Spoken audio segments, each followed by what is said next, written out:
आज एक press conference शाम में आयोजित किए थे हम लोग, तो उसमें सारे प्रेस के मित्र बंधु आए थे। तो मेन जो मुद्दा था वो ये था कि हम लोग कल हम नॉमिनेशन भरने जा रहे हैं जमशेदपुर पूर्वी विधानसभा से निर्दलीय प्रत्याशी के रूप में।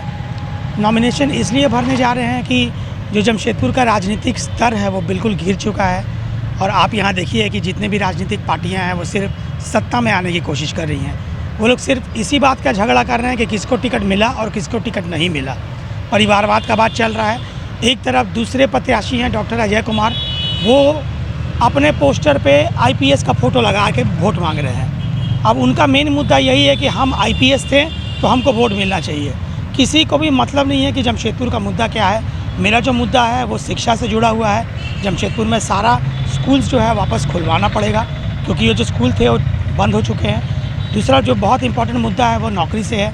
अगर आप वोटर्स देखिएगा तो 1 लाख से ज़्यादा जो वोटर है जमशेदपुर में वो युवा है, वो 18 से 30 साल का है। 90% उस युवा के पास जॉब नहीं है। शिक्षा का हाल बिल्कुल ख़राब है, नौकरी का हाल बिल्कुल ख़राब है। सारे के सारे जो हेल्थ के इंस्टीट्यूट्स हैं वो प्राइवेट हैं। सरकारी अस्पताल एमजीएम का हाल कितना घटिया है ये हम सब लोग जान रहे हैं। इस मुद्दे पे किसी का जो है वो नहीं है। सबसे बड़ा जो ज़मीन से जुड़ा मुद्दा है वो मालिकाना हक़ का है, कि हर आदमी मालिकाना हक़ पे झूठ बोला है। हम मालिकाना हक़ में जनता के लिए अभी 8-10 महीना 1 साल हो गया उस केस का, 1 साल से केस किए हुए हैं। अब हम इस केस को जनता के बीच में ले जाना चाहते हैं, और चाहते हैं कि इसको क्लास एक्शन सूट बनाएं, जिसमें हम आपको जो है वो मेन प्रत्याशी नहीं रहें और मेन जो है वो एप्लीकेंट नहीं रहें। सारी की सारी जनता इसमें ज्वाइन कर ले, इस क्लास एक्शन सूट में, जिसमें सारी जनता ये जाके कोर्ट को बोले कि मालिकाना हक़ उनको मिलना चाहिए। वो लोग मालिकाना हक़ डिज़र्व करते हैं, और सारे राजनीतिक प्रत्याशियों ने झूठ बोला है। तो जनता के लिए उनके हक़ की लड़ाई हम कोर्ट में लड़ेंगे, विधानसभा में लड़ेंगे, और जनता के बीच में जाके इन झूठे प्रत्याशियों से लड़ेंगे। क्योंकि आज के डेट में जनता ना कांग्रेस को चाहती है और ना भाजपा को चाहती है। जमशेदपुर का राजनीतिक मंच सेट है एक निर्दलीय प्रत्याशी के लिए। जनता ने एक बार निर्दलीय प्रत्याशी पर भरोसा किया, सरयू राय जी पे वो भगोड़े साबित हुए, वो अपना क्षेत्र ही छूट के भाग गए। तो आज हम जनता के सामने कल हम अपना नॉमिनेशन लेके जा रहे हैं, और जनता से ये हाथ जोड़ के प्रार्थना कर रहे हैं कि आप हमको एक बार मौका दीजिए, और हम वो काम करके दिखाएंगे जो आज तक कभी नहीं हुआ है। हम वो काम करके दिखाएंगे जिसका आप लोगों को इंतज़ार है। हम जमशेदपुर का संपूर्ण विकास करके दिखाएंगे। इन मुद्दों के साथ हम जा रहे हैं। चुनौतियाँ रहेगी बड़े-बड़े नेताओं का, देखने कदावर नेताओं का, जो आपने देखा भी होगा, और नामांकन भी है और वो भी खड़े हो रहे हैं, तो आपके लिए कितनी चुनौतियाँ रहेगी? देखिए, चुनौती तो दुनिया के सब चीज़ में है, और ये सब मंझे हुए खिलाड़ी हैं, बड़ी बड़ी पार्टियां हैं, तो ऐसा नहीं कि चुनौती नहीं रहेगा।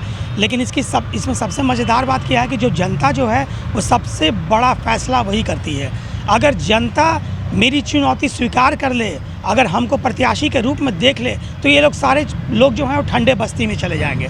इसके लिए ज़ोरदार प्रचार करेंगे, हम जनता के बीच में जाएंगे और दम भर लड़ेंगे जनता के अधिकारों के लिए। तो क्या लगता है इस बार, मतलब पूर्वी में निकलेगा तो कोई निर्दलीय ही, और हमसे ज़्यादा निर्दलीय तगड़ा कोई कैंडिडेट नहीं है, क्योंकि जो भी निर्दलीय है वो पार्टी छोड़ के आया है। हम असली निर्दलीय हैं।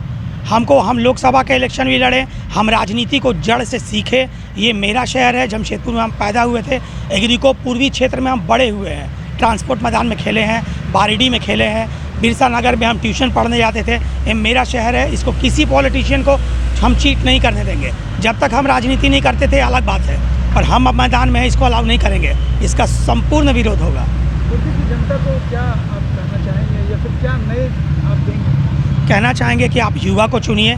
आप विकसित देशों में देखिए, आप जनता हैं, विकसित देशों में हमेशा शक्ल बदल दिया जाता है। आप कोई पॉलिटिकल पार्टीज़ को मत देखिए। हमको पता है कि जो भाजपा के वोटर्स हैं वो नाराज़ हैं, क्योंकि परिवारवाद थोप दिया गया। उन वोटर्स को कहते हैं हम कि आप मेरी तरफ देखिए आशा की नज़रों से, क्योंकि हम आशा की नज़रों से आपकी तरफ देख रहे हैं। जो कांग्रेस के वोटर हैं वो जो नाराज़ हैं कि उनके प्रत्याशी को टिकट नहीं मिला, आप भी मेरी तरफ देखिए। हम निर्दलीय कैंडिडेट हैं। अगर हमको एक बार आप लोग मौका दीजिएगा तो फिर हम आप लोगों के लिए विकास का वो रास्ता खोलेंगे जो ये कोई भी प्रत्याशी नहीं खोल पाया। ज़मीन से जुड़े मुद्दों का निवारण करेंगे और आपको आगे बढ़ाएंगे अपने साथ।